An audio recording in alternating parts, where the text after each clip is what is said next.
Best সেলারের অনন্য নজির। মণিশঙ্কর মুখোপাধ্যায়ের লেখা বই স্বর্গমর্ত্য পাতালের 2 লক্ষ কপি ছাপা হলো। এই বইয়ে রয়েছে 3টি উপন্যাস, সীমাবদ্ধ, জন অরণ্য, আশা আকাঙ্ক্ষা। এর মধ্যে জন অরণ্য ও সীমাবদ্ধ নিয়ে সত্যজিৎ রায় ছবিও করেছেন।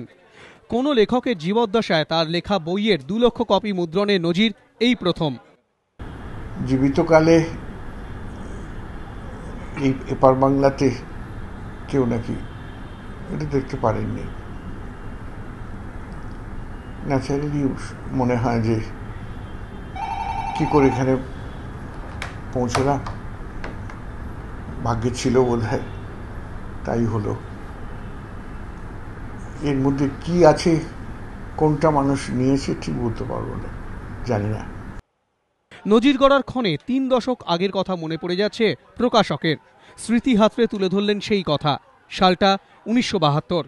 মণিশঙ্কর মুখোপাধ্যায়ের কাছে একটি বেস্ট সেলার চেয়েছিল সংস্থাটি, কিন্তু লেখকের সেই কীর্তি যে এত বড় ইতিহাস গড়বে তা কি কখনো ভাবতে পেরেছিলেন?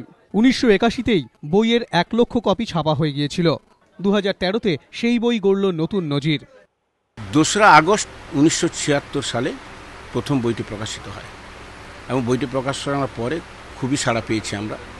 1981তে বইটার 1 লক্ষ সংস্করণ হয়, তখন আবার হইচই হয় বইটাকে নিয়ে, আর এবার তার 2 লক্ষ সংস্করণ। ন্যাচারালি আমাদের কাছে খুব গর্বের, খুব আনন্দের।